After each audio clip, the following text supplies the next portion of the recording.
Deuce and Mo, Deuce and Mo, Deuce and Mo. They tell you what they know. Deuce and Mo, Deuce and Mo, Deuce and Mo. The podcast that you know. Deuce and Mo.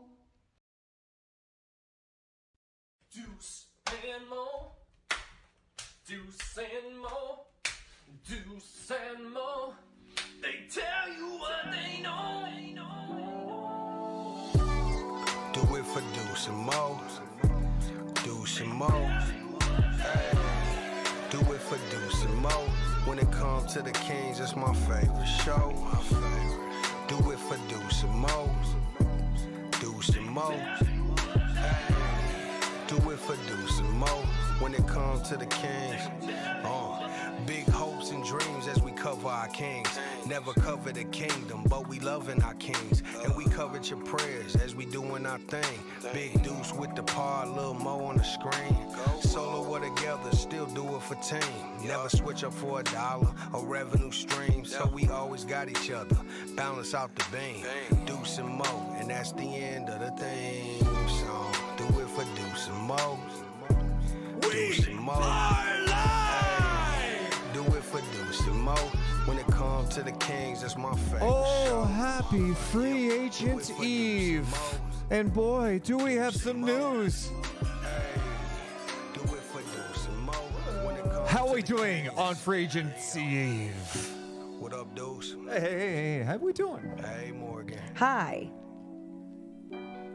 I'm rooting for you. Yeah, Hey, but thank how you. about those Kings? Let's go, Kings. All right. Thank you. You know, when something goes down, we will be here. Live and ready to go. We're going to be live for NBA free agency, but we had to pop on early. I hit Morgan on the phone and said, get your ass. Get your fluffy ass. To I don't know how Deuce people and are gonna Mo take studio. that. And let's talk about Harrison Barnes. I was actually on the phone with you. And I waddled all the way over here. Yeah. Go on. I was on the phone with you, and I was like, oh my God, Harrison Barnes, extension, Sacramento Kings. And I was like, I got to go. And you're like, wait, tell me more. He like stopped talking and is just like thinks he's Batman and is going to a bat cave. I'm like, hi, I'm driving, so please tell me the information. Yeah, there was a lot to go over. Look, I was just responding to someone Yeah, on I Discord. know, you're I'm just everywhere. addicted. I got You're- Discord over here. Addicted to this grind, and it's kind of disgusting. You're fine. They can wait because it's called You're Podcasting Live right now. I like my Discord people. How is the chat doing? Oh my goodness. The chat is going Ooh. crazy. It's these are my favorite days because you always get both ends of the spectrum. You get people that are like super excited, and then you get people that are like super down, is the best way I'm going to put it. Walk Yeah. me off the ledge. And it's like, what? I'm so confused. I think that is proven by the poll question I put up. I put HB gets 3 years, $54 million. Do you like the deal? 34% people saying yes. What's next? 25% saying no, I was ready to move on. And 41%, the leader right now, saying, let's just see what else they do. all these, I bet you a lot of those votes, I was ready to move on. A lot of men that are like, yeah, I had a good time and now I'm ready to get better. The grass ain't always greener. God, how about develop your relationship? Come on, put some communication into I'm it, also, some work. before we start, man, I'm just What? looking at Discord. Yeah, 24% from 3 of Harrison Barnes in the playoffs. Cool. Go over the rest of the team This now. should be definitely All right, the here's podcast my too. thing. Just you I'm gonna responding on I'm Discord. going to save some of this for the podcast, but a couple of things to the Harrison Barnes conversation. What? It's amazing how like anything. What happened to play? By the way, the Kings did go 7 games against the defending champions, right? Okay, cool. They did take them to 7 games. And because they lost, it was Harrison Barnes' Yes. fault. I'm like, dude, yeah, he didn't play well. And like, It was obviously his fault and his fault only. This is not a team sport. Yes. believe it or not, not a lot of guys on the Kings were good Or in the playoffs. yeah. Fox is really good. Really good. Yeah, Monk had his moments. Keegan had flashes. And it was so fun. It was so fun. It wasn't And good. It's Yeah. just it's been that narrative around Harrison Barnes since he got to Sacramento and wasn't giving this organization, or I guess this city, what everyone expected him to be. Everybody wanted him to be that number 3 guy, that everyone wanted him to be a 20 points a game per night kind of guy. And it's just like, hey, you can develop a different role and have success. Oh, did that happen last season? Deuce, let's talk about it. I'm not going to do this. And you need to stop responding to that. All right, I'm going to click out this click out. I need to click. Yep, I 'cause need you'll to get- click out real fast. Thank you. Okay. Good job. I know that's... Shout out to everyone hanging out with us live. The biggest thing you could do before we start the podcast, hit the thumbs up. Make sure you're Please. subscribed because we have breaking news at this hour. And if there's breaking news, we will be live, ready to go, especially when it's involving the Sacramento Kings. Especially. Harrison Barnes has agreed to a new deal with the Sacramento Kings. 3 years, $54 million. That's $18 million per season for Harrison Barnes on average. We don't know the exact breakdown of everything, but he is back with the Sacramento Kings. That leaves Sacramento with about $18 million of cap space to play with, depending on Love it. numerous factors. So we're going to talk about it. If you have not yet, I see we have nearly 400 people. Seriously, just make sure to hit the thumbs up button. Let's go, people. All it does is help our channel grow. So Give let's me a get it thumbs going. So up. more people see what we're doing. And thank you. Oh, so much. All right. Deuce and Mo coming down. 3, 2, 1. Deuce and Mo. Deuce and Mo. Deuce and Mo. They tell you what they know.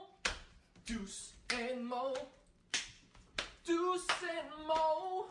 Deuce and Mo. The podcast that you know. Welcome into a special edition of the Deuce and Mo podcast because we had some breaking news late afternoon in Sacramento.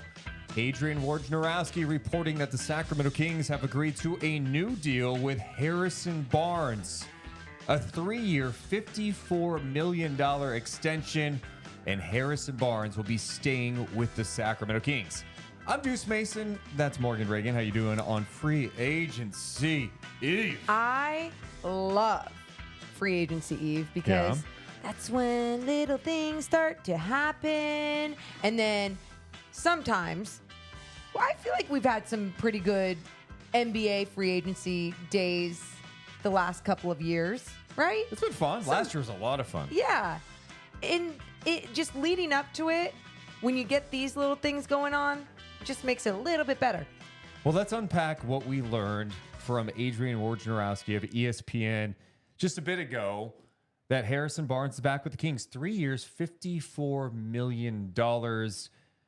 We spent yesterday's podcast playing Spin the Free Agent Wheel. We talked about him and all the options. There had been some talk in recent days about Kyle Kuzma. Could he be coming to Sacramento?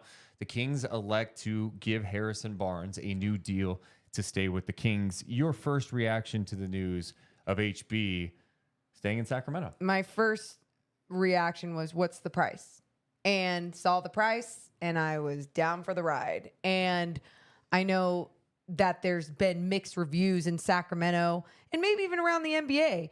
And they're like, how does that make you better? Why are you giving up all of your cap space money? And it's like, they didn't spend all of it. $18 million a year for a guy that helped you with the success that you had last season, a guy that we keep talking about that you need to have in your locker room, and for a decent price.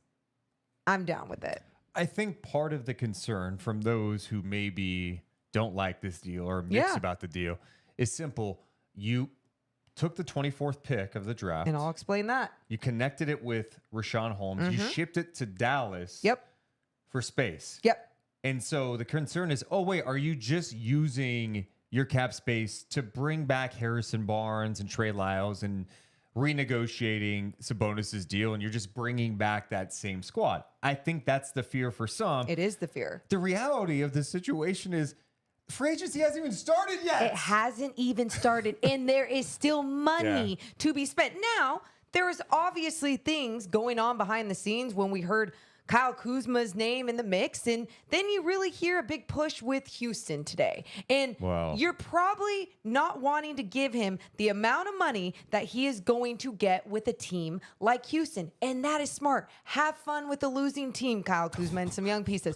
No. We don't even know if he's going there yet. I know. But my point for anyone that is like, getting angry thinking about, but why didn't they try harder behind the scenes, or why didn't they go for that? And on top of all of that, there are still other free agents that are absolutely affordable and that can absolutely add to the depth of this Sacramento Kings roster.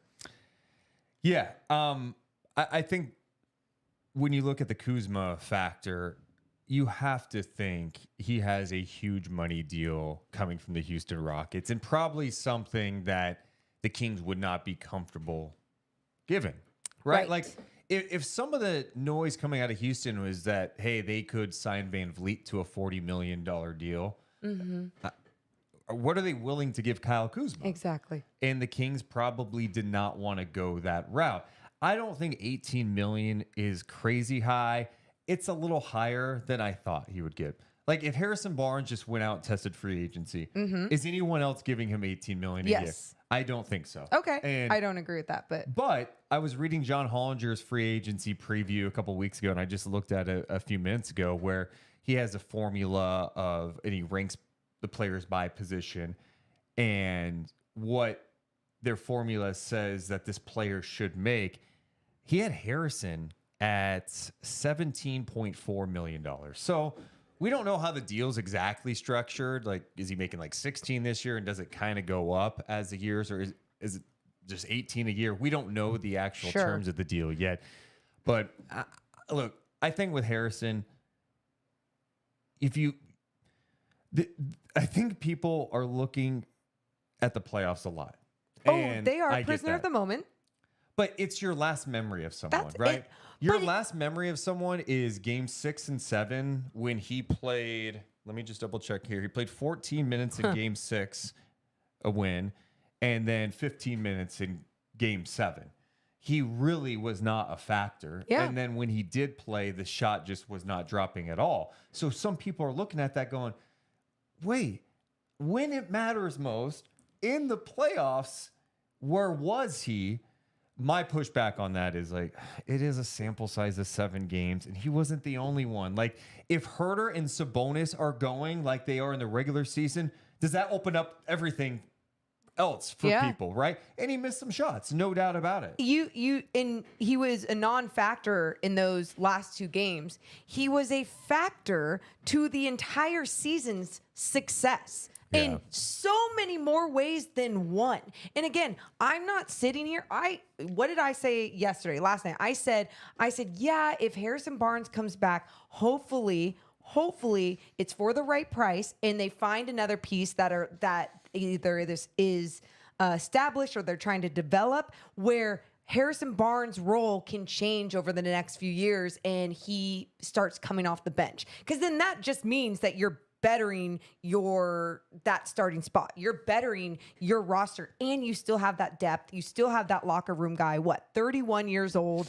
31 years old and plays every single game. Like, what he gets paid, he plays. You know, I think about all these superstars out there that get paid 30 plus a year, and they don't even show up on the floor, because of health problems. And his availability alone is worth that, especially when he's a guy that is like, hey, De'Aaron's not, getting to the basket. Sabonis is in foul trouble. Keegan's missing his shots. Who else can step up? You've seen that you've been able to just give the ball to HB and go. He plays that strongman's game, goes down, and gets what you need.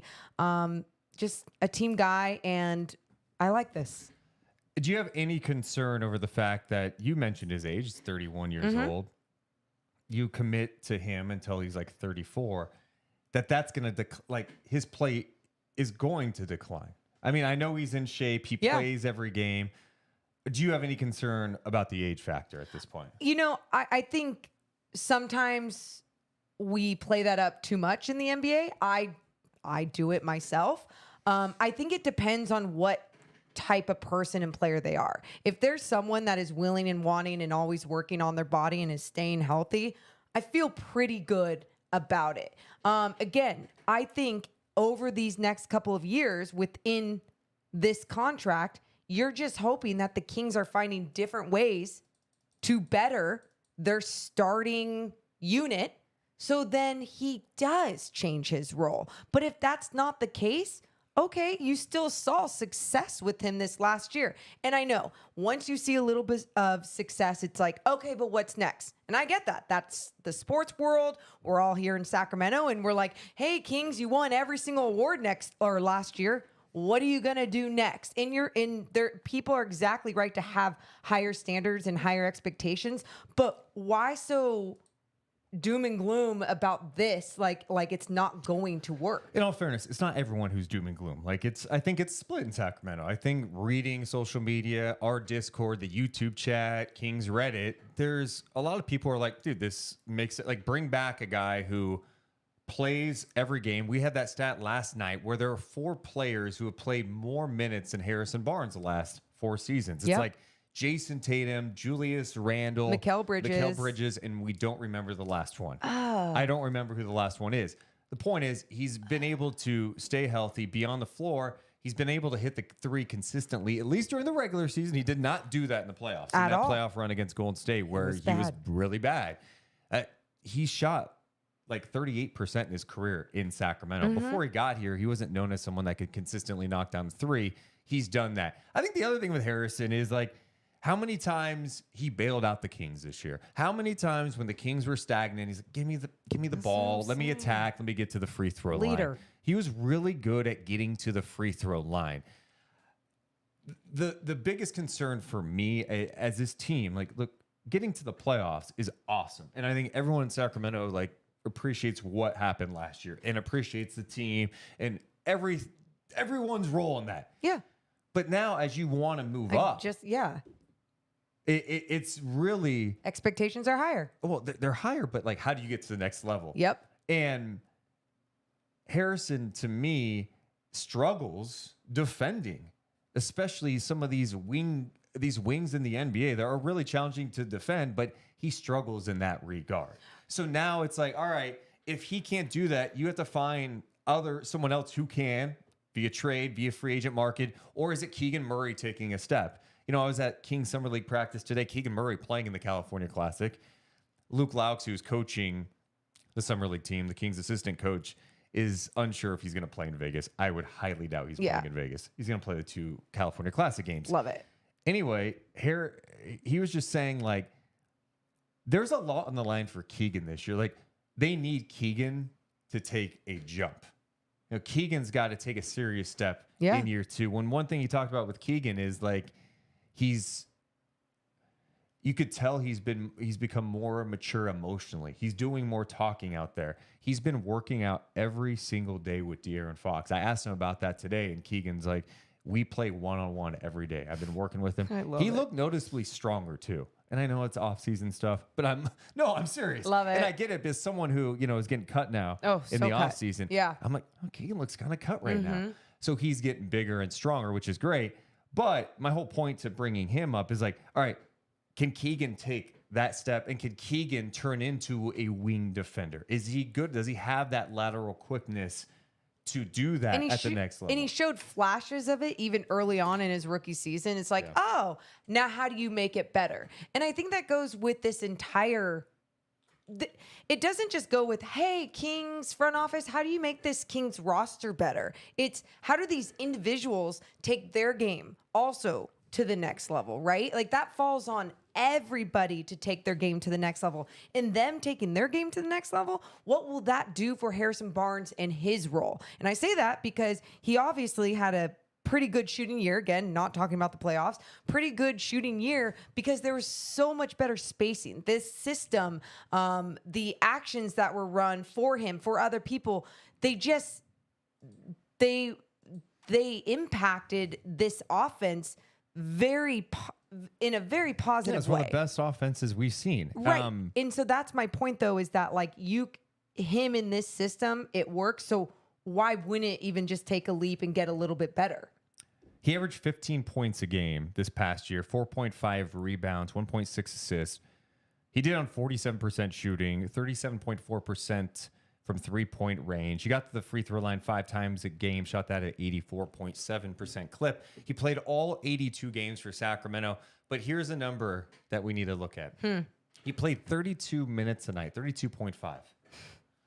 Well, then that number should come down this year. Yeah. I mean, and if it is coming down. Because I want him to be impactful come playoff time. Yes. Yes. And well, not only that, right? You're preserving him, his body, whatever you need to do so then he makes a bigger impact in the playoffs. But also, if it's coming down, that means other players are also getting better. Individuals are getting better on this team, and this team is getting better as a whole. Like, it's just, it's a good thing. It's a good thing. And on top of all of this, because you traded away Rashawn Holmes. Oh, no. That was a light falling, and I saw it happening. Oh, it's God. all right. Okay, we're having problems with that light. Oh, my God. Hey. The 24th pick and Rashawn Holmes being traded, I think so many people are like, wait, why would you do that just to re-sign Harrison Barnes? Well, Rashawn Holmes wasn't playing, and you still have money. So if you're adding someone to this squad in free agency that is going to be seeing the floor, that is going to be making an impact, whether it's a lot of minutes or whoever it is, whatever their role is, it's still most likely going to be more than what Rashawn Holmes was giving, right? And that's what I'm looking forward to because I don't think Monty's done. Well, and that's the other thing about today. Like, we're reacting to the news of Harrison Barnes re-signing with the Kings on a 3-year, $54 million deal. And last time I checked, it is not October 17th. We are not tipping off regular season basketball. Okay, like, the free agency hasn't started yet. Like, I'm going to be patient and be like, all right, let's see what else Monty McNair has up his sleeve. Because if it's literally just clearing space on draft night to re-sign Harrison Barnes, bring back Lyles, just running it back, it's probably not going to be very exciting for Kings fans. And fans are going to wonder if the Kings did enough to take a leap next year. According to Bobby Marks, ESPN's front office insider, Sacramento still has flexibility this offseason after the Harrison Barnes extension. The options include the following: using $18 million in room, and also they could bring back Trey Lyles. Number 2, a combination of renegotiating Domantas Sabonis' contract, bringing back Lyles, and using the remaining room along with $7.7 million in the room mid-level that they could use, or they can act as a team over the cap. The point being is there's many different routes they can go, and I'm eager to see what they can do, and they can still make trades too. So this is just one piece to the puzzle, you would think. Now, we could have a different conversation if we get to the end of July and we're like, that's all they did in free agency? Okay, they're just running it back. Is that good enough? Those are all fair questions. I just think for tonight, I don't think that's what we should be talking about. I think what needs to be talked about is, all right, Harrison Barnes, is he worth that much money? What type of role can he be in for Sacramento? Was that the right guy to bring back? I think for me, Harrison, he is absolutely a veteran guy in that locker room who provides major leadership. You could talk to anybody in the locker room, they would mention what Harrison Barnes brings to that group. So valuable. Yeah, and I think Mike Brown loves having a guy like Harrison Barnes out there. And then on the court, in the regular season, he was efficient and he got the job done. And if you're going to cite the playoff stuff, my pushback on that is pretty simple. He wasn't the only guy. He has to be better in the playoffs. So is Kevin Huerter. So is Sabonis. So is Keegan Murray. The list goes on for the playoff performances we saw in that 7-game series against the Golden State Warriors. I also don't think the $18 million number is ridiculous. Like, if you look at some of the salaries that are being thrown around right now, I like Naz Reid. Good role player in this league. Naz Reid has never played more than 20 minutes a night in the NBA, and he's making $14 million per when they have Cat and Gobert out there. They like centers. I mean, I know Harrison Barnes can start in this league. I know Harrison Barnes is kind of cool with what role you want him to play. You need him to try to score more. He could do that. It's probably not his game at this point in time, right? As he moves into the next phase of his career. but he can play a variety of roles. I think if they need him at some point to come off the bench, I think he'd be cool with that too. I think sometimes too from the outside.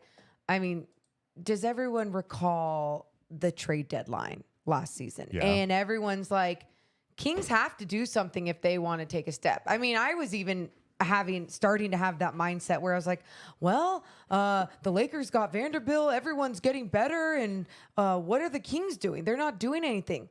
They wanted to run it with their squad because they believed that their squad was just getting better and better, was just growing and developing together, and that they could win and be successful with that squad. Now, I don't think that's the mentality to take year by year and never make those tweaks.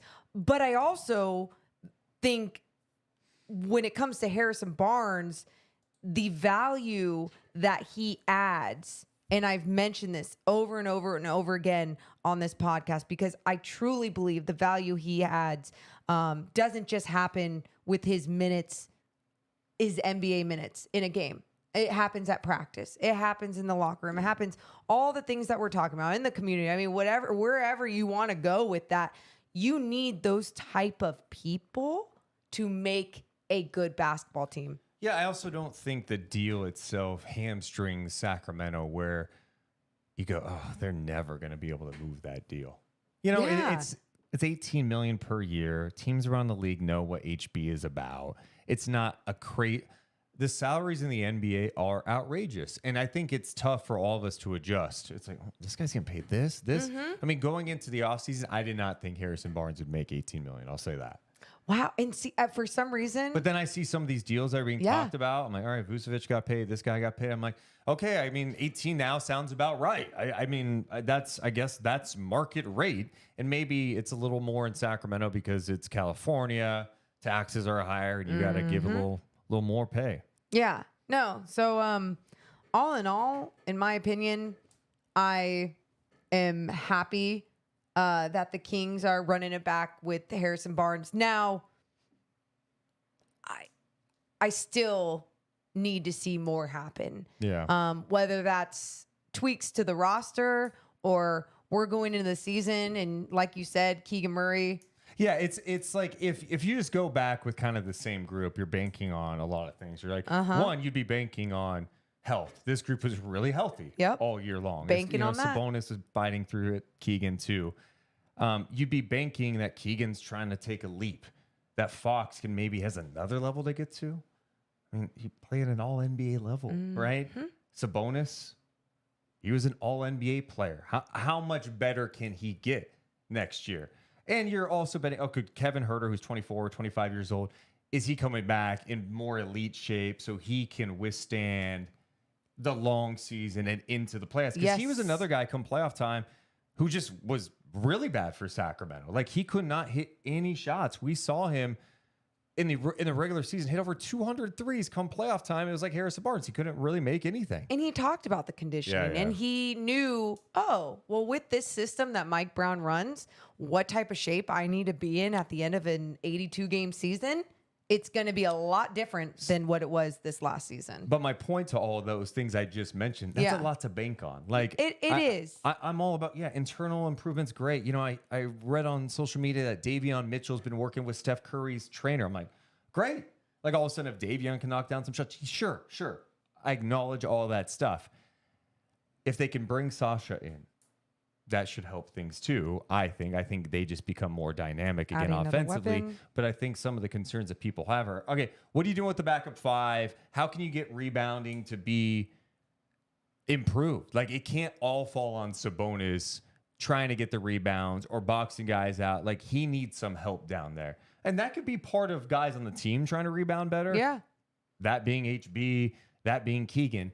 But it's also adding something to this team. You got to have some more length because otherwise you're going to run into the same issues. It's going to be a team that can score a lot of points and that will struggle defensively. Yeah. And I mean, we've seen it before when HB had a different role with this team, this organization, and he had to crash the boards more. He wasn't giving as much offensively, right? It was like one or the other. Can he find a way to provide both? Because there are more offensive weapons. You have a rookie or, a guy in Keegan Murray that will be going into his second year with more confidence. You possibly have Sasha, just another shooter to spread the floor.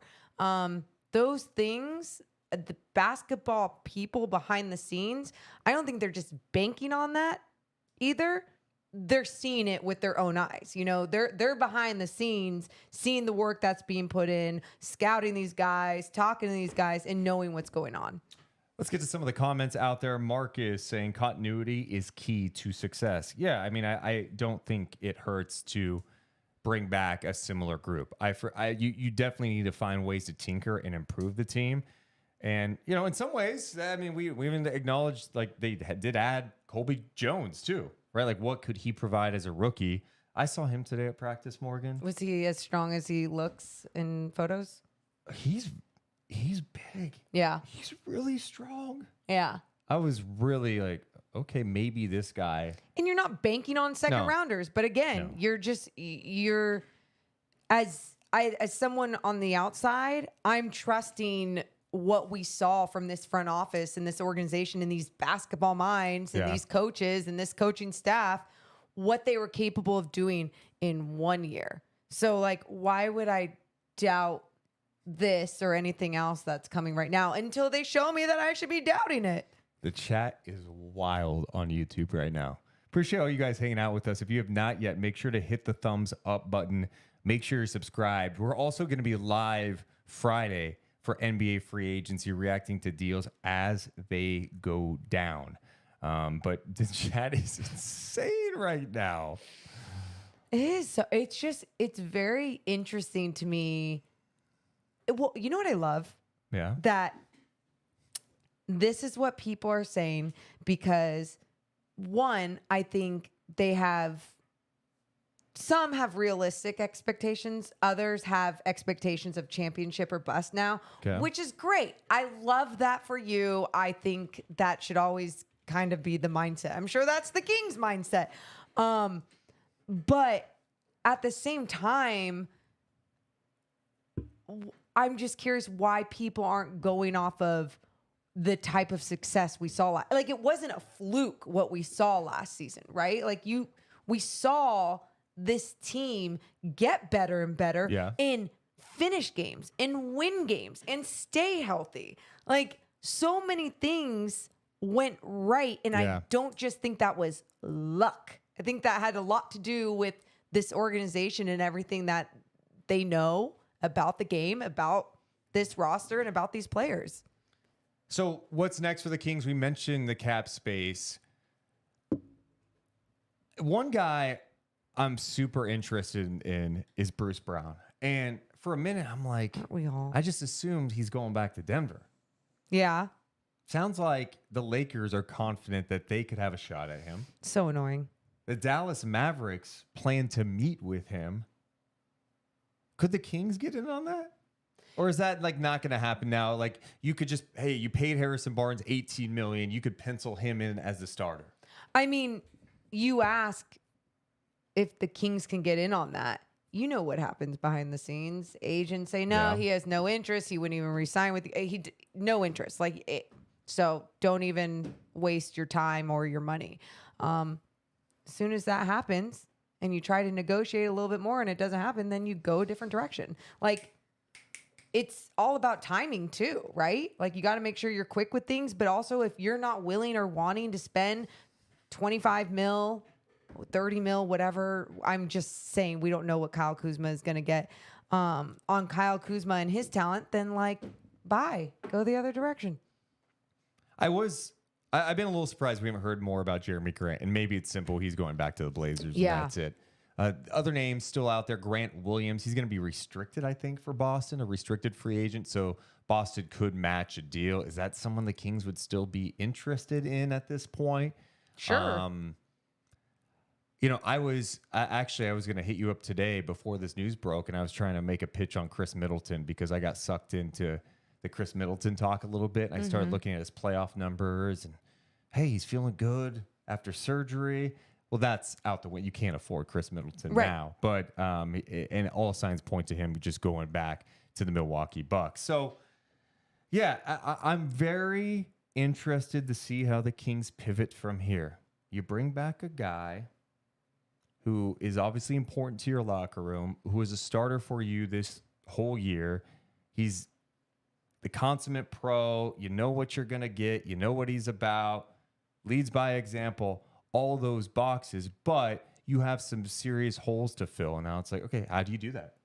Yeah. I can't wait to find out. And that's it. It's not over. Now, I mean, because this is always the question that you would ask on a free agency eve. Yeah. If the Kings don't have a big, or not even a big, mediocre, just a body tomorrow in free agency. Oh, I don't even want to put that out. What about like someone like PJ Washington? Like, would you be happy with that? Yes. Okay. Yeah. Yeah. And that's a If possibility. they brought in PJ Washington, I'd be like, oh, cool. They got another guy and go out there who's long. Yeah. He could score. We've seen him put up points on the Kings, but yeah, I mean, I'd be totally fine with PJ Washington. I'd be fine with Grant Williams. You know, I think Grant Williams appeals to me because of his ability to defend. Yeah. And he gets physical. We talked about him last night on our free agency preview pod. This guy gets after it. He's been on winning teams. You know, I don't know, like, what type of role does he want? And then you start getting into other things too, is like, I think tomorrow there's so much riding on what the hell the Houston Rockets are going to do. And then the news of today that I don't even know you're aware of because you were Which hanging thing? out about James Harden. Yeah, I saw So that. James Harden opted in. They're working on a trade. There's a lot of talk that the Clippers are trying to get him, that they feel confident that they can land him. The Knicks could be in the mix too. So that's a whole I different didn't see scenario. that one. But like, what's Houston doing? Is it just, are they getting Kuzma and Brooks or Kuzma, Van Vliet? Like, what are they doing? Because I think that's going to set the stage for the rest of the teams with cap space tomorrow. And then it is interesting, like, seeing Dallas trying to get Bruce Brown, the Lakers trying to clear space. They've got some decisions to make. Austin Reeves is going to get paid. They plan on matching that deal. I'm fascinated by what's going to go down. Steven in the chat says Grant is girthy but short, like a Pepsi can. He is. Okay. He's got that girth, but I feel like he's got good length, and he could switch out in the guards. He's got which that I like. dog in him. I like a guy that's going to play a little physical and switch out to on guards and be okay. Yeah. Yeah. Yeah. Well, we'll see tomorrow. And I know some people are saying that this Barnes thing could be a sign and trade. Like it, I don't think Woj reports this. The Kings have reached an extension if they are planning on signing and trading him. That just doesn't seem like that's going to be the case. And also the other news that Kyrie Irving is planning on meeting with the Suns. Yeah, why not? How are they going to do that? They have all the money in the world. What? No, they don't. Friday is going to be insane. So you asked me that question. Would you be disappointed? Wait, but also really quick, if you're Bradley Beal and you're like, Morgan, it's not gonna happen. Okay, I'm just like, what? No trade. I waived my no trade clause again. What were you gonna ask? How would you feel if like we walked out tomorrow like, wait, that it's Harrison Barnes and they didn't really do much else? So, like I kind of mentioned earlier, when it was a trade deadline this last season, I was feeling a little down, a little worried. Like, gosh, they need to make some sort of tweak in the West. I mean, look at all these teams getting better, and the Kings are just kind of staying still. This front office, who are around basketball a lot, and what I feel like have shown that they are very smart basketball people, like people. Like they understand players that can come together to make a good team. It ended up being great. First round of making it into the playoffs. Did not expect that to happen the first year with Mike Brown and that roster, and it happened. And so what I'm feeling right now is like, I really want something to happen. We all love change and tweaks. Not only is it fun, but then you do feel like your team that you root for is going to get better. But at the same time, if it doesn't happen, I'm like, did someone screw up? Yeah. Or do they just believe with what they're going forward with until they make those tweaks in season, trade deadline, whatever it may be. I know it's not popular, but I'll just wait to see how this all plays out. Ooh, that's not. I know. That's On the surface, if you just tell me the Kings' big move this offseason is they re-sign Harrison Barnes, I'm going to be extremely disappointed. yeah. Because they the optics. yes, I mean that just doesn't feel like Yeah. enough. You're like, okay, you're just running it back 3 years. He's making $18 million a year, but I just don't think that's going to be the case. I think the front office knows that they are looking at the West, going, we have a chance here to make some noise in the Western Conference. Let's be aggressive. Let's make some moves and see what we can do to make this team more than a team that just gets the first round. They want to get a deep playoff run in. There's still cap space. Well, and if they had There's Sasha, still they're cap better too. space. Like Sasha Yes. is his high IQ, his shooting, his size. I think that's going to help the team a lot. I think where I keep going back and forth, right when I start talking about that, though, I'm Defense? just like Harrison Barnes. It's $18 million a year. If he's more of a role guy and he's coming off your bench, that does feel like that's expensive. It does. That just feels way too expensive. It absolutely does. But do you see? Go back to Naz Reid. I know. Not even averaging 20 minutes a game and getting paid that. And I'm not saying that's like what every franchise gets to do, but at the same time, how many times throughout the years are we talking about Sacramento being a smaller market and what they need to pay guys? And I don't even think that's an overpay for Harrison Barnes, showing I not think it's only a that he can slight. stay on the floor, not only that he can stay on the freaking floor, like, can we just get that? You know how many people get paid in this league that don't even play the damn game? Like, come on. That alone, pay the man. Well, if he plays 70 games next year and he then plays well in the Cut playoffs, him. then I'm good. No, then Oh. I'm good with that. Oh, and I'd rather please him good. be. I don't care about 82. Yeah, I yeah. care about games 83 through 100. How's that body in the playoffs? Right. Yeah. Yeah. No, I completely understand. It's hard not to like Harrison Barnes as a person, and I think he helps them on the floor in some ways. He's not the perfect guy. He's not your wing stopper, but he can get to the free throw line.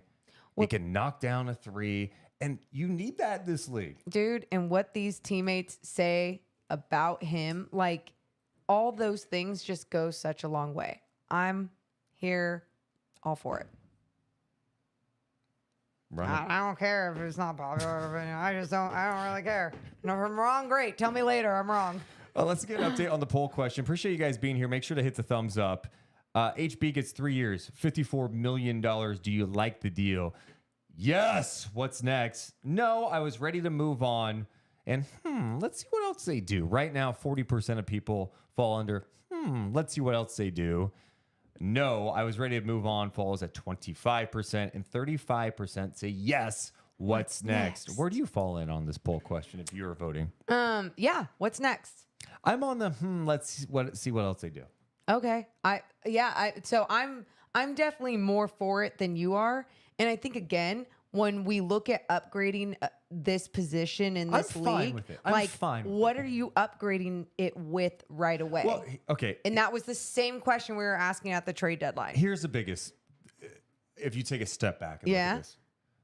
If Jeremy Grant did not want to come here, or he was going to cost $30 million, Right. There's stuff we don't know. maybe you're going, I don't want to pay Jeremy Grant $30 million. Like his numbers, we can get similar production from HB. I'd And- push back and he's on the floor defensively. more. Sure. So Jeremy Grant getting paid potentially.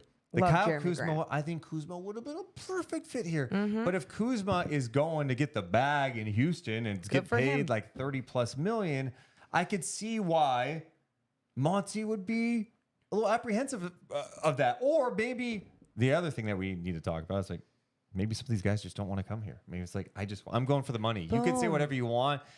They can give me this, and I know you can't because Houston's got more cap space. Yep. They can do this deal. You can't. Yep. And this is what I'm going for. It takes two teams to tango. Yes. And I remember there's been years past where people are like, why can't they just get it done? Why can't they? And it's like, there's so many things that factor in that we're not in these conversations. Yeah. We don't know until someone like Sam Amick reports it. Well, and see, that's the point I was trying to get to with the Kuzma and Grant thing. It's like, okay, so what's next? If those guys aren't coming, where do we go? Well, we know what HB is about. We know what it's going to cost. Let's bring him back. We know he could fit here. We know he's going to be a positive influence on these guys, and he's going to be able to contribute. It's not going to hamstring us to bring him back at 3 years, $54 million. All right, let's go. If you let him start talking to another team with cap space, like Indiana was the one mentioned, right? Okay. Carlisle connection from his days in Dallas. Carlisle loves him. Tyrese Halliburton and Barnes are really close. Loves him. How much was Indiana willing to pay him? At least 18. You think? I think You think? 100%. You think they would have matched that deal? Yeah. Okay. I mean, again, I'm saying I have no idea if they would, but I think sometimes when you look at that position, that wing position, especially in this league, and obviously we've seen Harrison Barnes play both the 3 and the 4, but let's just go with that wing spot. Last season, especially, everyone's like, gotta upgrade that spot, gotta upgrade that spot. Okay, with who? And then the with who is like, oh, Giannonobi. Yeah, wasn't gonna happen, right? Like, not going to happen. Have fun with Masai. And then it would be Jeremy Grant. Okay, cool. Again, like, we have to be realistic about what we're talking about. I mean, I've heard people throughout the stupidest trades, like Harrison Barnes and Davion Mitchell for LeBron James, and it's like, what you got? That's not how this works. So yes, I think in today's NBA, again, that's okay if you wouldn't pay him $18 million, but a year, but in today's NBA, you're seeing what guys are getting paid, and whether you like it or not, that's how it is. And there's 34, 36-year-olds getting paid $50 million a year that aren't even playing a full season. What's next on your wish list? Next on my wish list is for something to go down tomorrow. So Anything specific at this point? it's not even a specific free agent. I think sometimes just that thrill of having a new body and a new personality come to your squad. The shiny new toy. It gives you that hope, like, they're something's cooking over there. The shiny new toy is always intriguing, and bringing back your own guy, especially one that's coming off a playoff performance like he had, is just not sexy to people. And that's okay. It's free agency eve. Yes, thank you. I'll say that again. A couple of super chats. Thank you so much to Be Grateful. A couple of them. He donates $2. He actually donated $4. You think the Kings are willing to go over the cap? Yeah, that's interesting because the other thing that we talked about as we started this was if you're trading the 24th pick like they did, along with Rashawn Holmes to open up more space, you love to assume that it's not just because you're bringing your own guys back, because you don't need cap space to bring back your own guys. I'd be interested if they were willing to operate as an over-the-cap team. I'd like to think so. Yeah. I know that is scary for some, right? Over the cap, oh my God. But look, trying to win here. I don't care how much money you spend doing it. Right. If you're adding the right talent, don't just go over the cap to go over the cap, but you find the right piece and you go, hey, going over the cap is going to be worth it because it's going to give us a chance to compete and be a Western Conference contender. Yeah, you do it. That should be a no-brainer. Yeah. Yeah. And I think getting rid of Rashawn Holmes' salary and trying to add someone that they will actually utilize is very important. So there's my wish list. Making sure that they can utilize everyone going down the bench pretty much. How much do you think the culture factor weighs into this with Harrison? Oh, I think if we've learned anything about Mike Brown this last season, it's how much culture impacts a winning season, a successful team, a successful environment, a winning culture. That type of human is so good for you in every way, shape, and form. And I know people are like, you can get a good human for cheaper than 18 million a year. But it's not just about that. It's everything that factors in with this athlete, this person, what he can provide in a locker room. Because then you know what we talk about right now? We always go, oh, the Kings just need a dog. They have a vet like Harrison Barnes who's a leader, but they need a dog. Some teams around the league are going, we need a vet, a leader, like a Harrison Barnes. We need that type of person. Like you want what you don't have, and appreciate can we still get a dog, what you though? have. I still want some and dogs. And that's Okay. and that's the thing. And that's why it's like Grant Williams would be fun, because then you have the dog, you have the leader, you have the star, you have the guy. You have it all. You have it all. You have the coaching staff. You have people that like each other. That's how you brew up a winning season. It's important. It's absolute. Like anyone that has played sports at a high level, you understand the impact that can have, that can take your team. Even if you don't have the LeBron James and the Kevin Durant's, it can bring the team morale and make the team better and work harder even at practices to have a more successful season. Like there's just so many things that it impacts. Yes. Well, Harrison Barnes is back with the Sacramento Kings. 3 years, $54 million to return. And it's crazy. All of a sudden with Harrison Barnes, Morgan, he's played 5 seasons with the Kings. Wow. Signed up for 3 more. Wow. There we go. Is HB a Kings Continuity. lifer? King's lifer. I love it. I love it. Good for him. And he'll probably take a lot of shit this year when things aren't going right. But hey, Well, that's nothing new for him. That's what I was going to say. He's taken that every single season, even last season when he was part of the success. By the way, that's part of the job. It's part of the It's job. part of the job. If you don't show up and you're making a lot of money, like fans are going to be on your ass. They were on Fox for a long time. Yeah. I mean, I remember the 2022 NBA draft when the Kings selected Murray and people acted like this, the franchise had folded up shop and it was over. Yep. So, Oh my God, that was hilarious. yeah, I mean, we all overreact positively, negatively, whatever direction Oh my God, based off of one move. Yep. And it's like, look, it's not even free agency yet. Let's see what else they can do, and let's evaluate when it's done. But I like HB. I like having a guy like him around. Would I have been more excited if they could have landed Kuzma? Yeah, to be honest. Everyone Kinda, loves yeah. the new hot girlfriend. Like again, I mentioned that at the beginning of this podcast. Like it's always a little bit more fun. Ooh, we're super flirty together. Everything's great. And then things when they're not as great, then you shit on them too. Like it's the same concept. And yes, it would have been fun if it was the right price. But maybe Kyle Kuzma is looking to get his in a place that can pay him a lot of money. And that's I'm sorry. We start talking about 30+ million for Kyle Kuzma. I'm Mark Cuban and Shark Tank. I'm out. Yeah. I'm out. And then I'd be like, hey, I love everything you provide, but for that price, I got to tell you, I'm out. Look, your evaluation I'm looking at the production. We're going over the numbers, the 3-point shooting, the teams you've been on, the efficiency. It's just not adding up to a valuation of 30 million. I can give you, look, here's what I'm willing to offer. Yeah, what could you give him? I'm willing to give you 4 years and $90 million, but I can't do that. So, And you take it now or I'm out. Yeah, you give him no choice. You know when they do that? You've got to.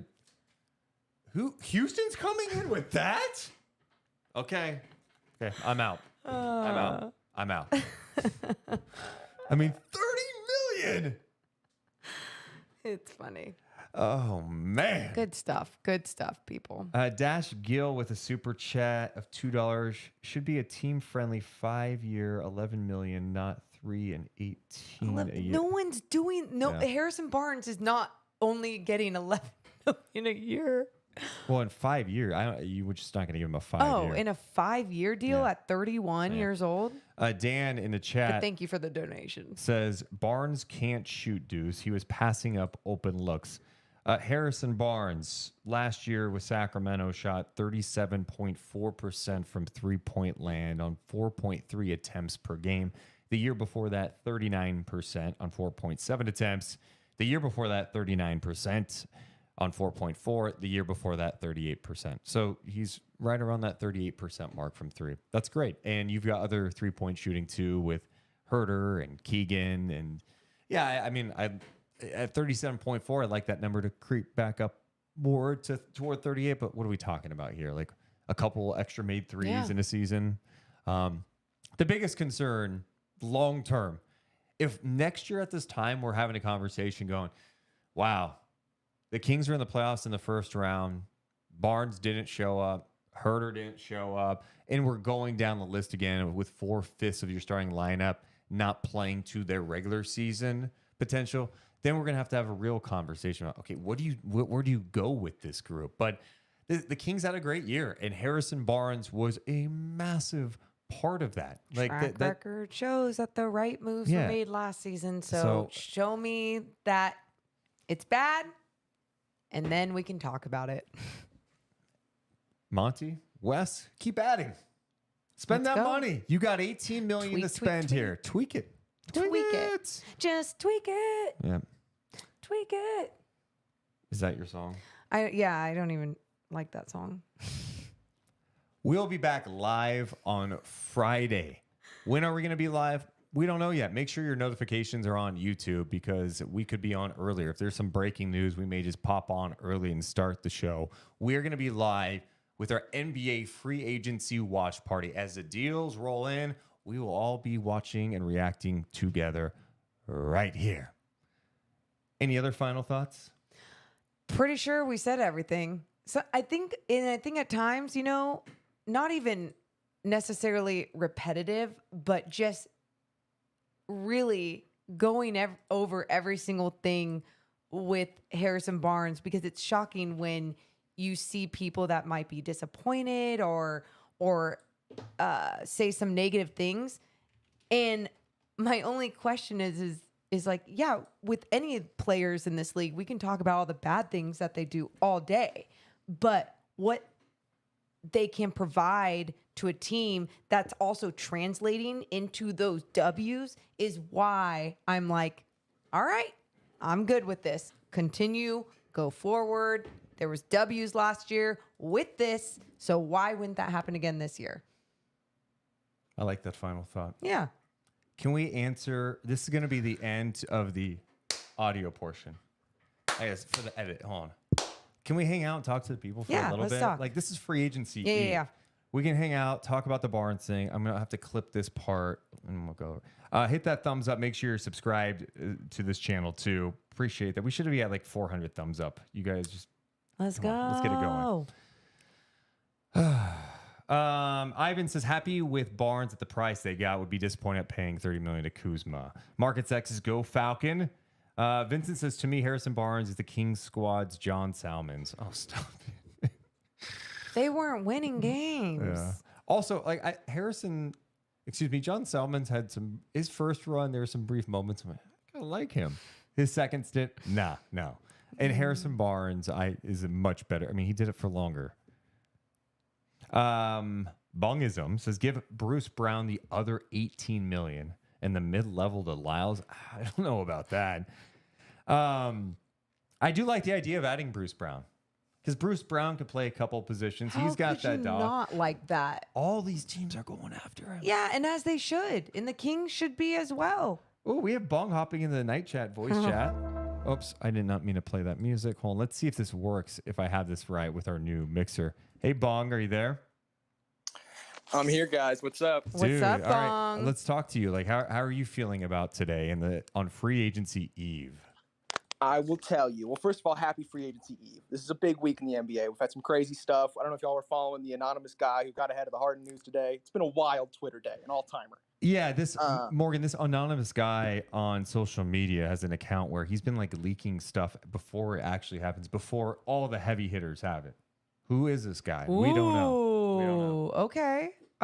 Proceed. I need to find him. My friend just had a baby and I just met the baby. And usually it's like basketball over babies, but like it was just born. So go on. Well, unfortunately, the baby's still going to be here tomorrow, but they already suspended his account. You made the wrong decision. Oh, man. I'm teasing. I will say how I'm feeling. I hurt my leg like a month ago, so I'm still not 100%. But when I got the notification and I opened it, I was at work and I started jumping up and down, didn't feel the leg at all because I love Harrison Barnes and I want to see him on this team.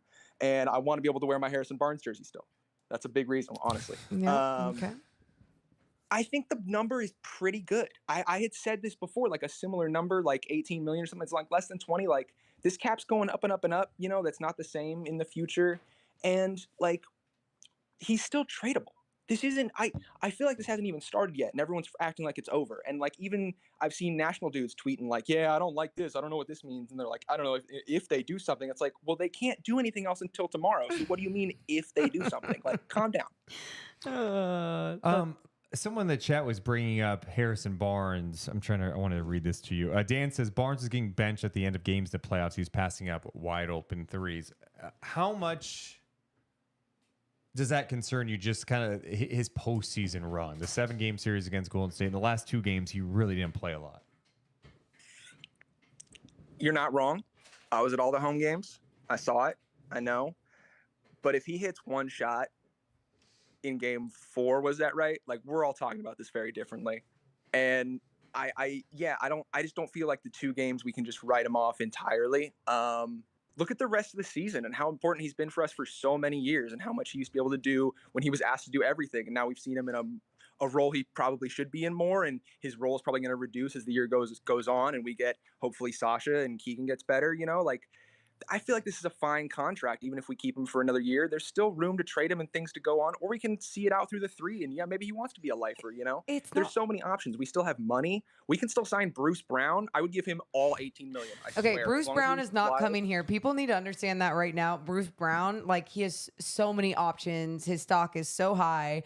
Not only can he make a lot of money anywhere, he can be in a part of any big franchise that he wants to be right now. Like, let's say he was like always wanted to be a Laker. I think someone said earlier that he is from Dallas, so what if he wants to be back in Dallas with Luka? Yeah, there's a lot there, but going back to Harrison Barnes, like you're saying too, with trading and everything, exactly. It's not like he has a no trade clause on his contract. People aren't doing that for everyone unless you're the Washington Wizards and you're doing that for Bradley Beal, but he is tradable. He is still in his early 30s, and it's not like this contract is untradeable, right? Yeah, I agree. I don't think it's untradeable. Let's see here. Bung, are you still there? You muted yourself. Yeah, I'm here. Okay.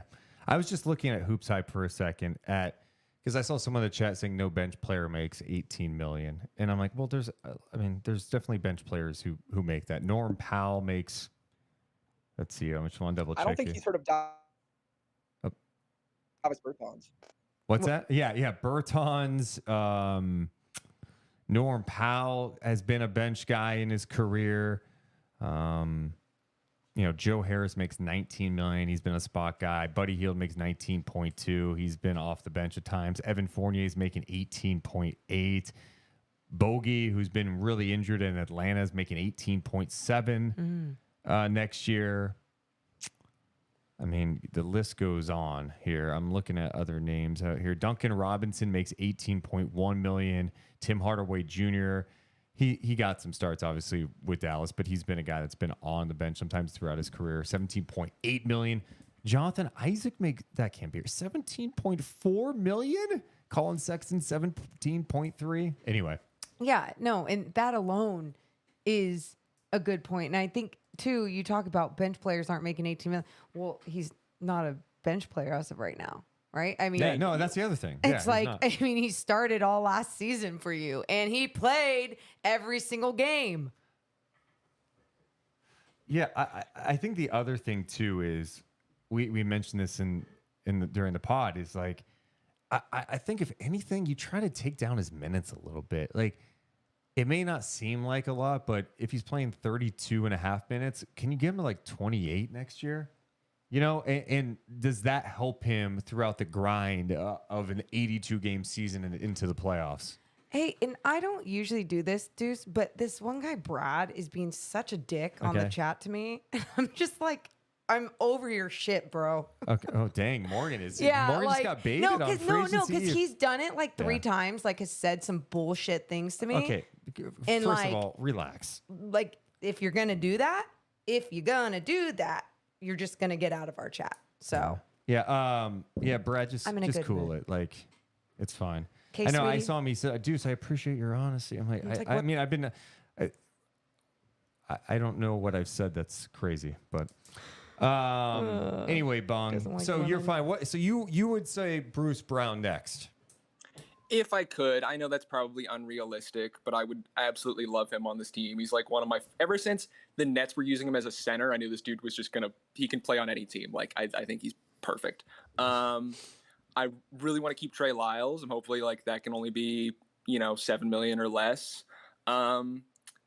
From there, I can tell you I don't want Dylan Brooks now, because now we're I've been thinking in this like 20 plus 30 plus million range, but now we're looking at like an under 20 range, and that changes a lot. I would have wanted Nas Reed. That was who I really would have wanted, honestly. I have to rethink a lot now, honestly. Well, get in the lab. Get going. Oh, PJ Washington, of course. There we go. That's the big. I think that's where you go to now. Right, and we mentioned him as well. Yeah. Why do you like PJ? Well, there was, I don't know who tweeted it today, but about how he was like one of 4 dudes who's like were screen setters and ball handlers. Like, he's versatile. We've seen him. He put up 42 on us in one game, right? Like, he can shoot. Young. I think honestly underrated. We could probably get him for a nice number. I think he's perfect to slide into the Kings. Or Cam Johnson as well. That's the other name. If you can get him for that number, I would hope. There's a lot of talk that he doesn't like the big city. So Sacramento, I think, would be a great fit. I would love Cam Johnson too. It's a great city. Yeah. Yeah, Cam with me. Well, one, they could match that deal. Of course. Yeah. His health is a concern, the availability a little bit. But when he's out there, the shooting is really nice, fun. dude. And good size, can shoot it, defend. I like him. Yeah. Well, But Bong, the counter question though Yeah. about Oh, go ahead. Barnes, like if we're talking about this at the end of the regular season, like looking at like we got to a great playoff position and had the best regular season of a long time. Like, I don't mind doing that again. Obviously I want to progress, but like, don't you think he could get us back into the playoffs again? And if we don't look at that playoff series, if it was after game 82, how would you feel about this contract?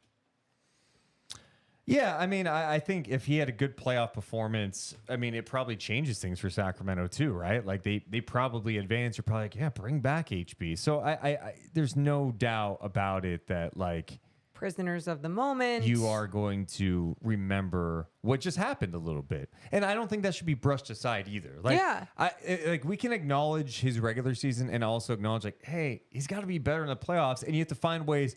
Why did he struggle in that series? Was it just a bad stretch of games? Well, that's really unfortunate. Was it in the playoffs. matchup? Was it, Was it he tired? Was Yeah. it like should his minutes go down? Yeah. all the things? And especially, and I think like we've already mentioned this defensively, like what he provides as a wing defender and where he needs to get better. And some people are going to say like, well, he's not going to get better at that position. And it's understandable, but maybe you match him up against different people depending on who you're going up against. And hopefully, like we keep talking about though, that you just keep making tweaks to this roster to keep improving. What's up with Jared Vanderbilt right now? Is he a free agent? No, I think if I remember locked up? right, that didn't they give him a qualifying offer?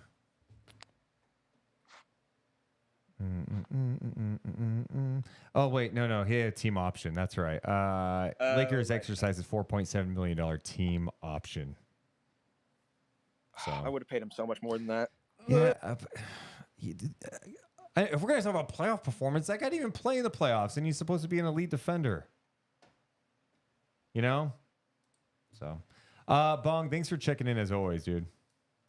Good to talk to you guys. All right. I'm excited. Oops, sorry, I didn't mean to come up. All right, let's buckle up. Let's check in with my guy, ASAP is in the building. What's up, ASAP? How are y'all doing? I'm good. How are you? I'm doing good. I'm already laughing because I'm just Morgan. Just so you know, I know you're not in Discord with ASAP. Buckle up. Let's just say buckle up. Go ahead, ASAP. You know, Yep. I've got my cool. You know, it's a whole different story if Harrison Barnes hits that winning shot in Game 4, and everyone will be happy that we get him back and everything. But what I'm worried about is in the last 2 games, Mike Brown only played Barnes like 14 minutes a game. Yeah.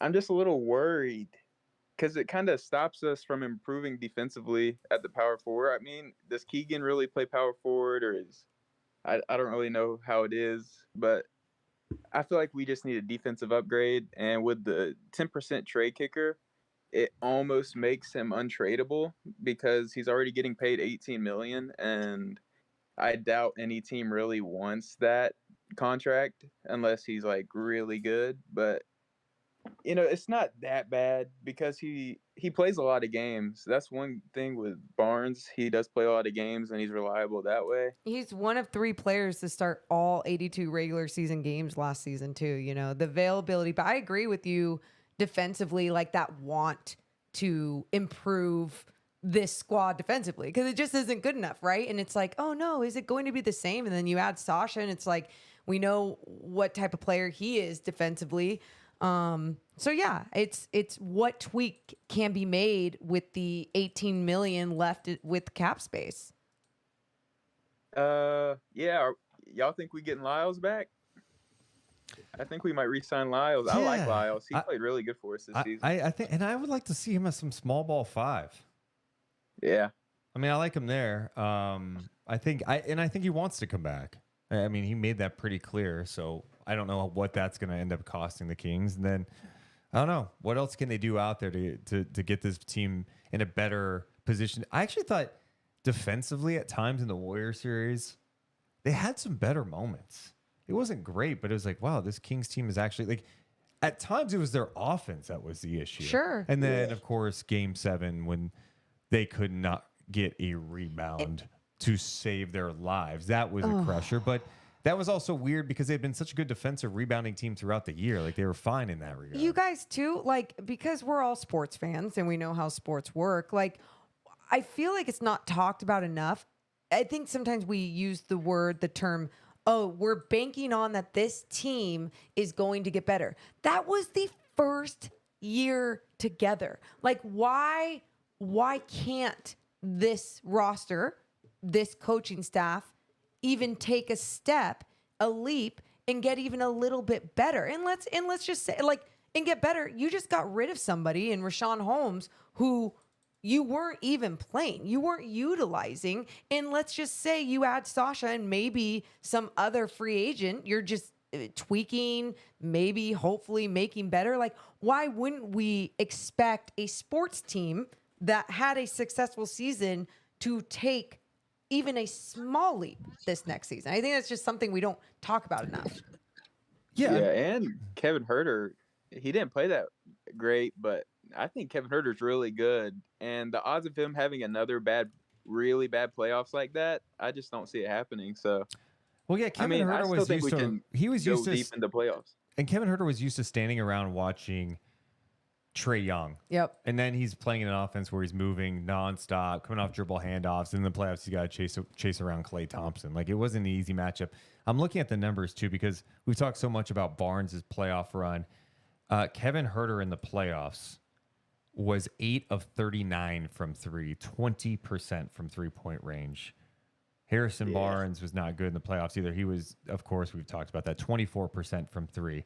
It's a 7-game sample size, but like the Kings did not have a ton of guys who were able to knock down shots like they did during the regular season, and they still went 7 games with the Warriors. So figure it out, get in better shape, be ready for the regular season grind. You learn from it, and let's see what it looks like. Yeah, one last thing. I think Keegan Murray, if he can have a leap defensively, I mean, that might make up for Harrison Barnes because Harrison Barnes is a good scorer. Like, he can ISO, he can like post up, and he can shoot the ball. So Like if Keegan Murray can improve defensively, I mean, he might be able to make up for Harrison Barnes' lack thereof. You know.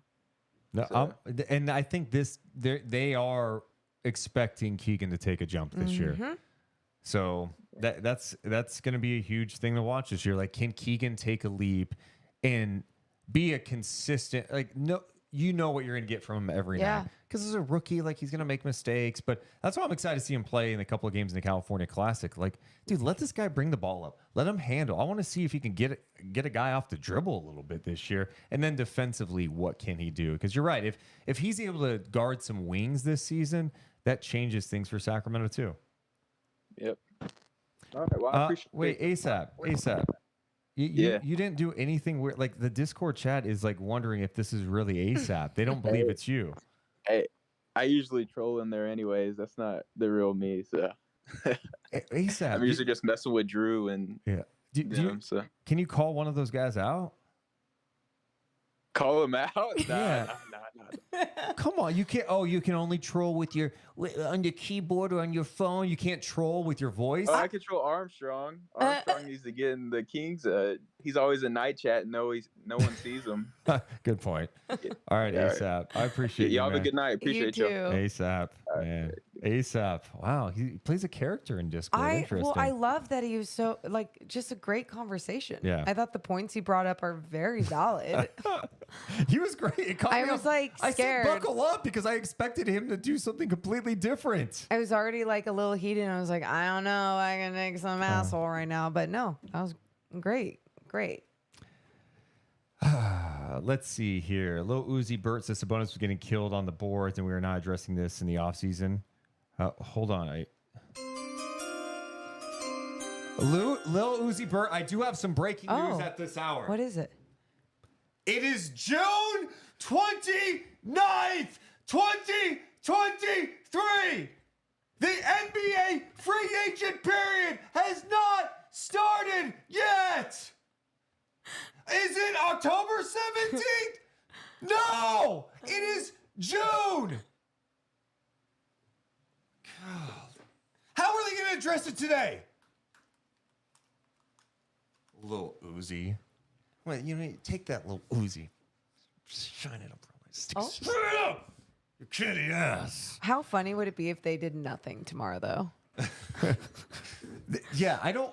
Stop putting that out there, Dude, I'm just saying because of what happened at the trade deadline, but then ultimately ended up being the roster that ended the 16-year playoff drought. Yeah. It's like I'm just gonna trust what we're seeing until they do something wrong. Bad News Sour Grapes wants to know, if nobody makes a jump next year, what will the excuses be? I mean, you don't have to make excuses. You can just like, well, no one took a jump and this team's not good enough. And they weren't aggressive enough in free agency. I don't know what's going to happen. Right. We don't know. Like, we'll get there. This is so like human nature to just go straight to the negative. It's like, yeah, but like, what if things are great? What if they get to the second round of playoffs? I mean, what if they do that with this roster? Then what are we saying? You don't know. Ian with the most random stat of the night.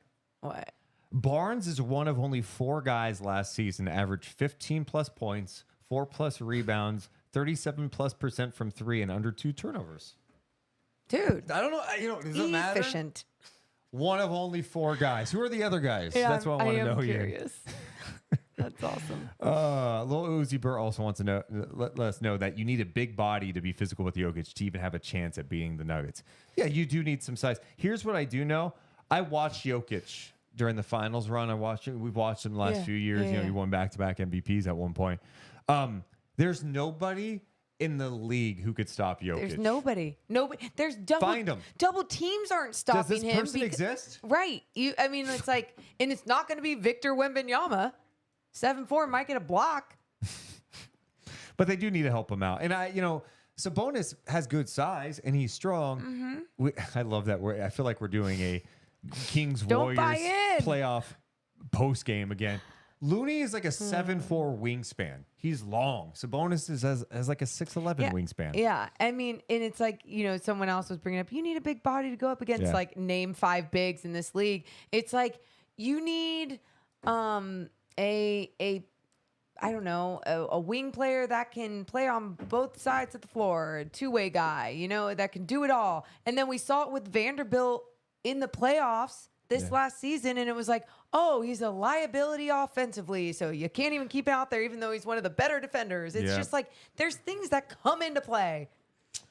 Byte Media says Sabonis is soft in the playoffs. I mean, the guy, he was playing with a hand injury and he got stomped on. His chest got stomped on, and he's soft. Learn how to take a stomp. That's what I want him to do. The guy looked like he was getting jumped at times during the series, and he's soft. Interesting. Great take.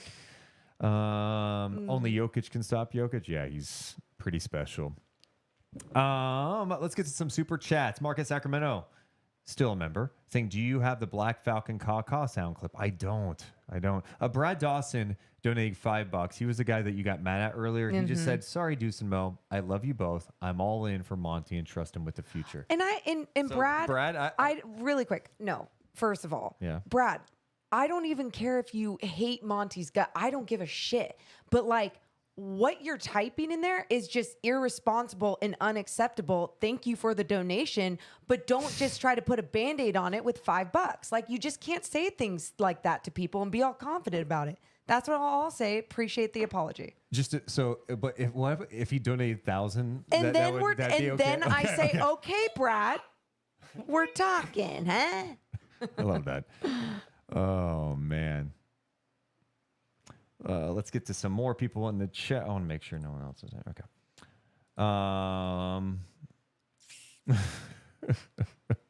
You guys are hilarious. Anthony donated $2 saying, the only big signing will be Sasha, keeping it the same. Hey, you could be right. I do hope Sasha comes over because I think he'll help the Kings a lot too. And he's got size. And even with Sasha, I think so many people are like, yeah, he's the answer. Like, they're going to be so... I think he's coming over. But let's just say he didn't. People are like, no, oh my God, this is crazy. And it's also, again, one of those things that there's so much unknown there, too, right? Like, I don't think he's just going to step into the NBA and be the answer. But at the same time, like, I think he's more of a wait-and-see situation. And how does he work not only in this system, but also how does his game translate in the NBA? Just look at, like, how is he going to defend some guys on the outside? His shot is always going to be there, and it's always going to look pretty.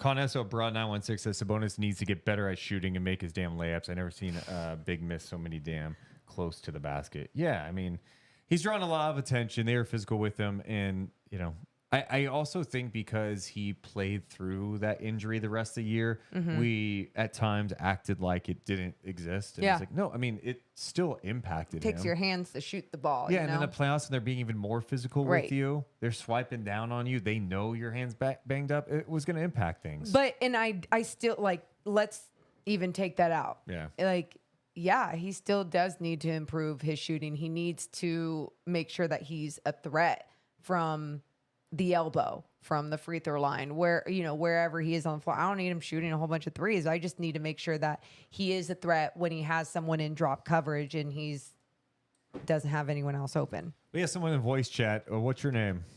I just need to make sure that he is a threat. When I hear you in the background, Mo. Man. Who is that? Who are we talking to? Voice chat, but what's your name? Kay. I hear you in the background, though. Man. Who is that? What are we talking to? Voice chat. Oh, yeah, man. no. Oh, hold on a sec. Who is that? Who are you? This is Kyle, KYLE. Kyle, is this your first time using Discord, bud? Yeah, usually I talk to you guys on Twitter. Okay. All right, you boomer. Trying to figure it out. I like it. It's all good. You did it. What's on your mind, man? Yeah, I just had a quick question. I've listened to you guys talk about, they have cap space and stuff, and they might do something tomorrow. But I keep thinking about things that have come up in the past regarding Mason Plumlee or Mo Bamba, one of these bigger guys and stuff. And is that still like, should that still be a possibility of signing a bigger guy in free agency? Like you're talking about just literally a big guy, like a play. Yeah, they're both available. You know, today, Bamba, the Lakers decided to part ways with Bamba, so he's going to be out there and available. I mean, that's not a bad route to go if you're looking for size. I don't know. Do they look to bring back Alex Len? And that's a one weird thing about. Well, there are many weird things about NBA season, but really with the Kings, in their search for a backup five, Alex Len didn't get a real look till late in the season. Then Yeah. he's playing playoff games. Yeah. And maybe he showed them enough now where it's like, no, he can be the backup next year. And we're comfortable with like bringing him back, having Lyles at some small ball five, and we can roll with that. Because I think Len had some nice moments too with Sacramento in that role. But yeah, I mean, there are guys out there. Plumlee's available. I'm also eager to see like Neemias Queta's playing in Summer League again. I feel like Yeah, this is a big stretch for him. No, and we even said that Last last year when love Nimi as a person. I love how each year I truly believe he's gotten better. Like he has. But it's still not good enough. He needs to be so dominant in the G League, and he showed flashes of that in the G League this last season to be an NBA player. But also, when he got those NBA minutes, he was going up against Joel Embiid, right? And he Yeah, he got destroyed. Yeah. yeah, and he got in foul trouble and everything. But like, there's also something else they don't trust about him. And I believe in experience being the thing that can only make him better to be in the NBA. But at the same time, like, you need to see dominance in the G League. And he had a good Yeah, year in that's the G true. League. No, and that's what I'm saying. And I thought we saw flashes of dominance, but it needs to be consistent dominance. So you're saying give him another chance since it wasn't fair to put him up against Embiid when you did give him a chance. That was interesting. It was like, hey, we're gonna travel you across the country, and your first real experience, you're going in against Embiid after Sabonis picks up 2 quick fouls. It's like, oh shit, okay. Yeah, it was a cheap shot. Yeah, that's a tough assignment.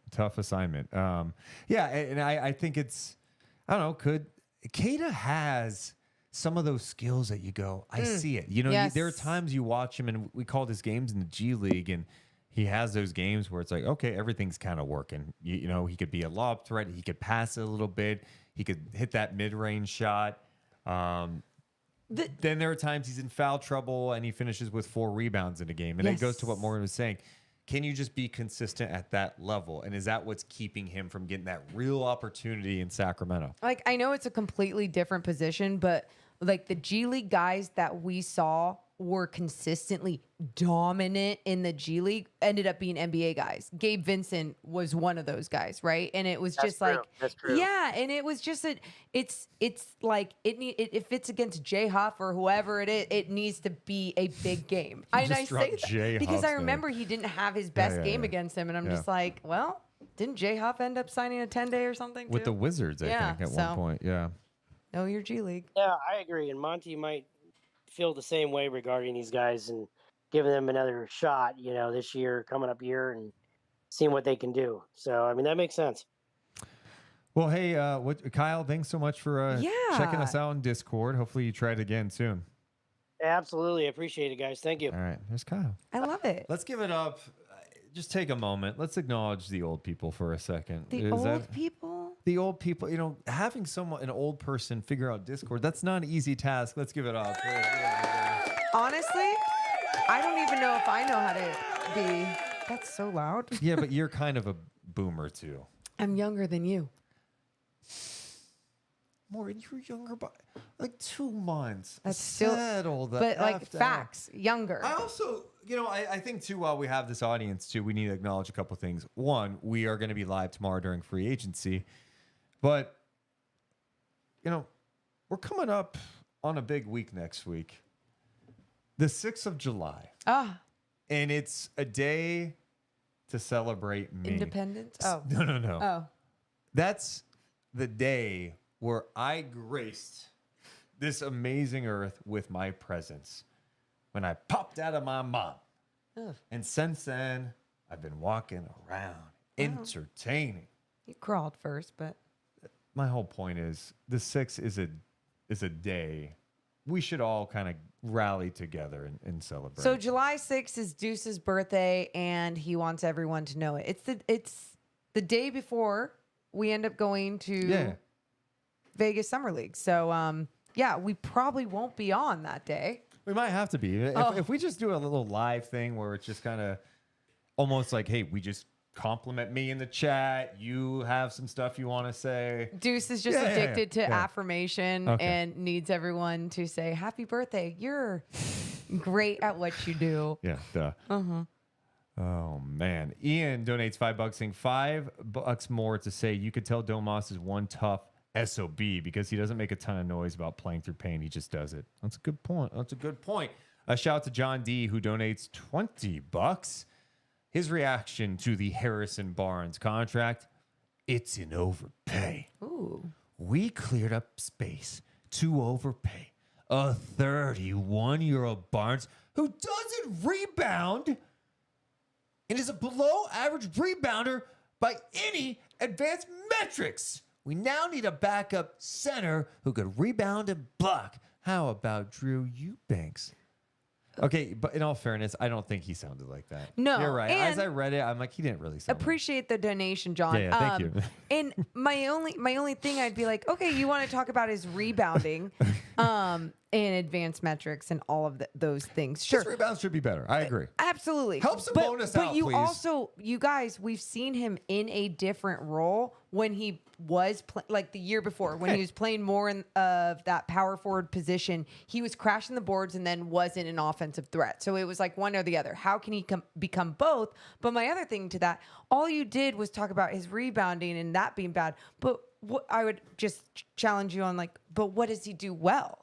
You know, like as an NBA player, and what did he add to the success of this team last season to end that playoff drought? That's all. And as far as Drew Eubanks got a lot of run last year playing in Portland. Ended up starting almost 28 games, 20 minutes a night, 6.6 rebounds, 6.6 points, 5.4 rebounds. I mean, that's fine. I like signing Drew Eubanks doesn't excite me, but you know, he did in those 20 minutes a night 1.3 blocks. Yeah. And look, the guy's affordable. So right. And I mean, 18 mil, what? Andre in the chat has a question. What's the question? How old are you, Deuce? No, before I answer, let's play a game. And we're going to be real with this, okay? How old do you think I am? Start guessing, people. And really, hold on. I'll take off my headphones. Okay. Yeah. Wait, why are you going to take off your headphones? Just so people can just see my hair, get a good glimpse of like what I'm working with. Oh, this is supposed to make you look younger? You want me to take my shirt off? Yeah, why don't you take your shirt off? Blind. No, you got to pay a lot everybody. more for that. Okay, look, you got some guesses. And if you know my age, recuse yourself. So the first one above this was 37 was the first guess. I'm sorry, how old did they say? 37. You. Okay. Oh, and then proceed. Okay. You got 56. Todd's obviously trolling. 34, 32, 34. You got some 38s. 42. Deuce looks about 35, 16, 42. 42, 37 for sure. Deuce looks a little bit over 80. That's a troll. 40 something. 39. That would make you a week younger than me. 43. Oh, that's funny. 69. Let's see. Someone said Jesus died at 33. I just minimum 40. Okay. Look, a couple of things. Now I feel like I need to. I could tell you 3 things you need to do. I need to get some lip filler. I need to get some micro needles in my face. No. And I need to. You need collagen and skincare, and you will look like 33 tomorrow. But now, why don't you tell everybody how old you are? 34 right now. But he's turning 35. 34. Why is that even like a thing? I'm felt not trying that to way be at 30. people. No, I felt that a little bit at 30, and now I look back and I'm like, 30, that's young. And so I feel like it's probably going to be, I'm going to feel that way about 35. Yeah. At 35, I'm like, God, I'm not the young person anymore. I mean, I know I'm young, but Yeah. you know what I mean? Like in the business, I was always the young person. And now you got all these young people coming up, and you're like, oh, I'm not them. But like my brain, 100% Immature, yes. Gen Z. Gen Z, 100%. I'm super sensitive. Well, I'm not all the way Gen Z then. Yeah. Because you're definitely a millennial. Your brain is a millennial. You are a millennial. And but everyone always talks about you have a great head of hair. Great head of hair. Great smile. You're getting back in shape. Yeah, I am, Morgan. Your skin really isn't that bad. I would say the pores, that's where the collagen comes in. Yeah. And honestly, some of the circles under the eyes, like I could give you an eye cream that would. Mwah. Okay. I have grays in my hair. Yeah, I know. It's not a good look. I like it. I think I look. a good look. Oh yeah, last night on our podcast, I said because I had got a facial and I was like, I'm all shiny and clean, so cute and clean. Some guy was like pissed off in our comments about me saying that about myself. Remember? Oh yeah. I did not like that. And I was just about to say, oh, I'm so cute. I got grays. We do have a comment from Chuck Lee. So the What? Kings paid $54 million to a guy that missed the shot that the Kings would have won in the playoffs. Laughing, crying emoji. Same old Kings.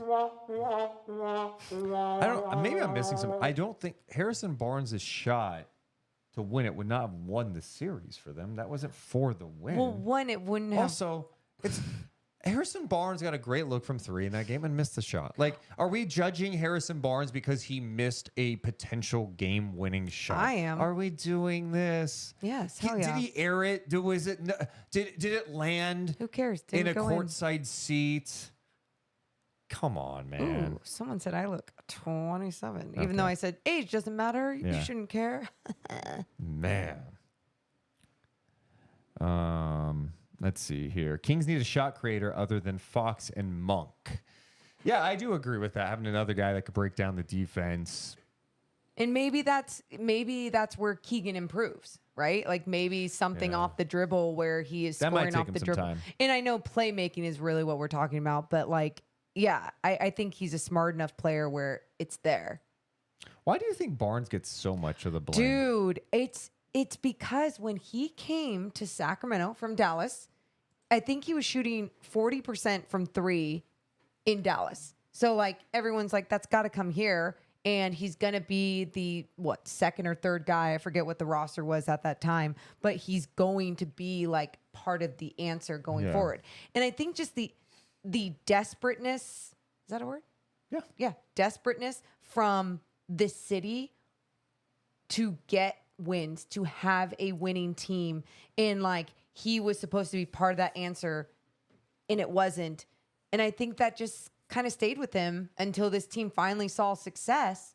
But they saw success because of Sabonis and Fox and Malik Monk, not because of Harrison Barnes. And it's like that's where it bothers me when we don't look at role players in different positions in this league and how much value they really do add, whether it is with that leadership in the locker room or even on that floor at practice or even in a game, just being the threat, the go-to guy that when you need a bucket.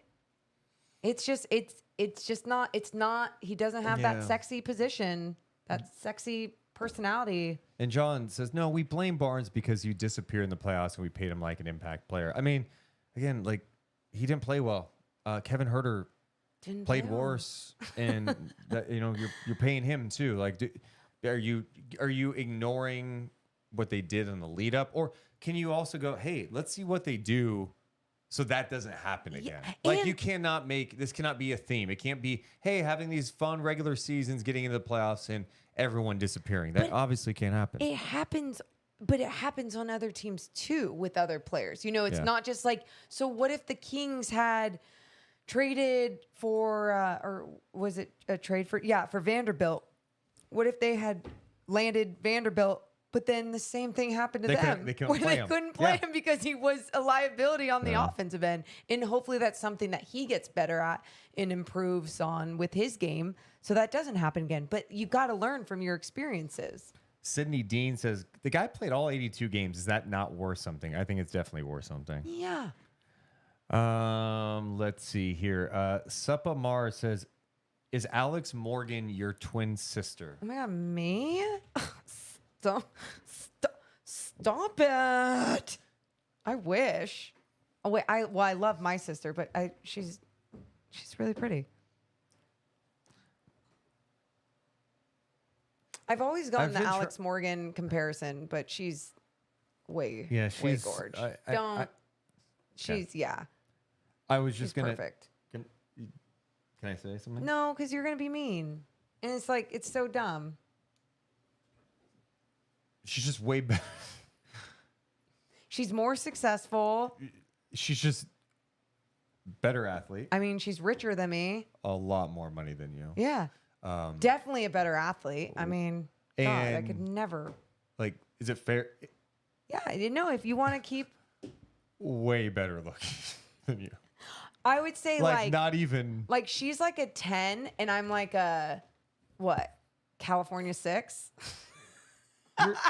You're with makeup on 7. with doing TV. When you're on TV, you're all dressed up. It's all fake. Solid 6. California 6. Okay, and by the way, everyone in the chat, I'm joking. Yeah. You can joke with people, okay? We're And- friends. and- It's okay to joke. And not only that though, like you And I guys- can say that. I'm just playing. And on top of that, I like when you have I like when other people that have the relationship with me can treat me equally, right? Like you're going to mess around with your friends Yeah. and talk shit and stuff, like don't walk on eggshells. Oh, But now if you're some random person and you're saying that shit to me, you're going to go to hell. someone in our Discord just dropped Deuce is 4 years older than HB. I hate you guys so much. I hate you guys so much. Oh, man. You're a Sacramento 6. Hey, she killing it today. Oh, man. All right. We're going to wrap things up. Appreciate you guys hanging out with us. Make sure if you have not yet, hit that thumbs up. Make sure you're subscribed to our channel as we're trying to push these subs through the roof. We just want more Kings fans around the world, NBA fans, to know we're producing content left and right. We will be back live Friday for the start of NBA free agency. It's scheduled to start at 3 p.m. Pacific time, but you know damn well stuff's going to leak before that. And that means we will hit the live button. We will be here reacting to every single deal that goes down. How long will we be on? Could be 7 hours. Could be 12. I may stay on through the start of the California Classic. See ya. You're not on board? Maybe. Okay. We appreciate you guys so much. But we gots to go. Seriously. Yeah, thanks, Wrong Deuce. button. I like that. Just want to say thank you, everyone, for hanging out all these podcasts that we've had in this off season. It's been so much fun. And I know we see our channel grow and all that crap, whatever. But like, I just been having so much fun with all of you. Even you, Brad. Thank you for joining. So This is when Morgan starts to feel bad. I get it. no, I don't feel bad. I do appreciate everyone, and I don't think he's a bad person. I think he just said some shitty things and needs to look in the mirror. So He did. He And he- looked in the mirror. And you need to go look in the mirror because you're like, I don't look like Alex Morgan. California 6. You guys, seriously. Appreciate you guys. Love you guys. But we, us, to go. Have a wonderful night.